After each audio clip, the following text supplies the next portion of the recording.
Hello guys, how are you doing? In the last video, we talked about family tree of mechanics, right? Now in this video, we'll talk about physical quantities and the role they play in describing physics mathematically. So this also means that from this point on, we'll have a lot of mathematics coming into our discussion. Now I know some of you don't like mathematics that much, but I'd say don't be scared because as wise men say, mathematics is the language of physics. So if you love physics, how can you not love the language it's expressed in? But in any case, jokes aside, the kind of mathematics we'll be dealing with in physics won't be the one that will scare you away. It won't be abstract. It'll be relevant to various objects and their motions that we encounter in the physical world. So the mathematics will give you an intuitive feeling about various aspects of the physical world itself. So guys, if you are ready, then I am as well. Let's fly right into the world of physical quantities. So, the first question of the day is, what is a physical quantity? Well, you see, a physical quantity is something that can be measured in some way. For instance, when I say my height is 5 feet 9 inches, I'm essentially talking about the length of my body, right? So, length here is a physical quantity which we just measured. Now, what about feet and inches? What do they mean? Well, you see, feet and inches are nothing but the units in which we are expressing the measurement of the physical quantity length.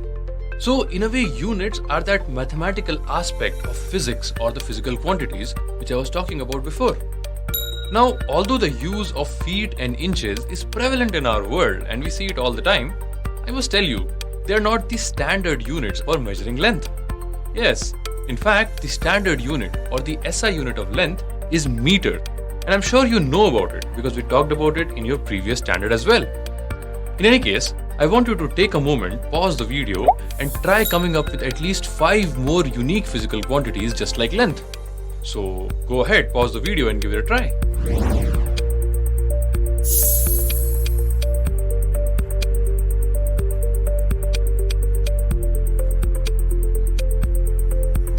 Oh, hi Ashutosh. I didn't know you were here. Hi Samir. Well, actually, I'm trying to solve the problem that you gave us. Oh, that's so nice of you. Well, I think the kids watching this video can really use your expertise. Well, sure. You asked for 5 quantities. Well, guess what? I found 10. That's really great. Would you care to tell us? Sure. So as you can see here, we have mass, time, speed, acceleration, temperature, force, pressure, power, energy, and of course, length. Now, I must say, this is a pretty impressive list, guys, and all the physical quantities here are correct. Now, Ashutosh, apart from acceleration, energy, and power, these students know about all the other physical quantities already because we talked about them in their previous standard. Oh, that's nice. But I think it would be really great if you could talk more about the commonly used units and SI units of these physical quantities. Oh, I was going to do the same in a moment. But hey, thanks for the tip. Okay then, so you guys carry on and I'll see you later. So, let's talk about mass first. Now, commonly used units of mass are grams, pounds, etc.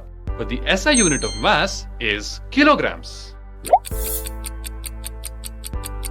So guys, as you already know, the commonly used units of time are minutes, hours, days, months, year, etc.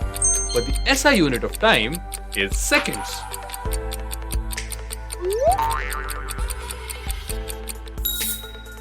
Now, as you can already see guys, it's very hot here and the temperatures are soaring way above 40 degrees Celsius.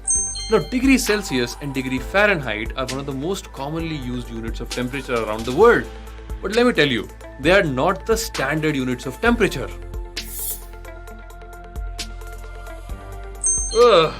In fact, the standard unit of temperature is Kelvin.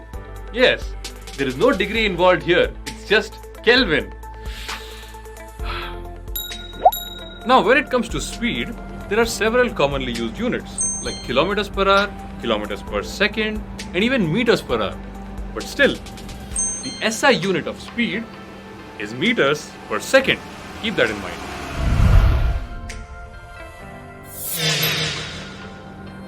Yeah, I forgot to mention one thing: acceleration.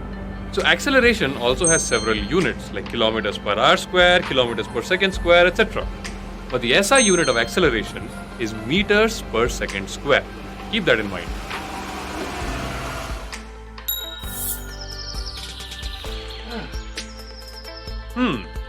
Now, force also has several units in use. For instance, dyne and pound force are commonly used units of force. However, the SI unit of force is newtons. Now, let's talk about power. Now, power is a new physical quantity for you. Power is essentially work done per unit time. Now, power also has several common units in use, like the horsepower, erg per second, or foot-pound per second. However, the SI unit of power is watt. Now, let's talk about the unit of work. In physics, we define work as the product of force and displacement. Both force and displacement you'll learn about very soon. Now, there are several units of work in use in our world, like erg, like foot-pound. But the SI unit of work is nothing but joules. Now, energy, another physical quantity, is interchangeable with work in physics. So this means that energy has the same SI unit as work, which is joule.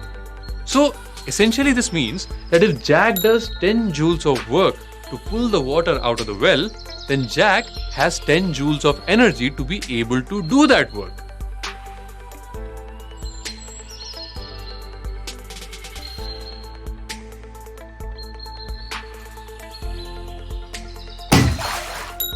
Now, a lot of units here like Kelvin, Newton, Pascal, Joule and Watt sound like names of people, right? Well, guess what, guys? They actually are the second names of scientists who did incredible work in the field of physics. These units are named after them to honor their incredible contribution.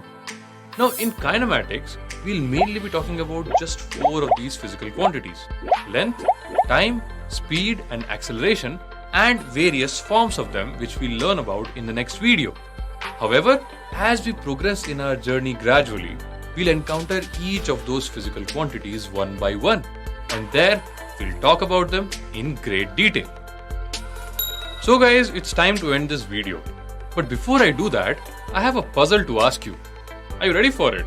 I'm sure you are. So the story goes like this. In a faraway land, 2 dreaded pirates decided to go for a treasure hunt. The treasure, as the legends say, was huge, and whoever found it first could have their life changed for good. Now, the island on which the treasure was located had a large tree in its center, and both the pirates knew that the treasure is located 500 meters away from this tree.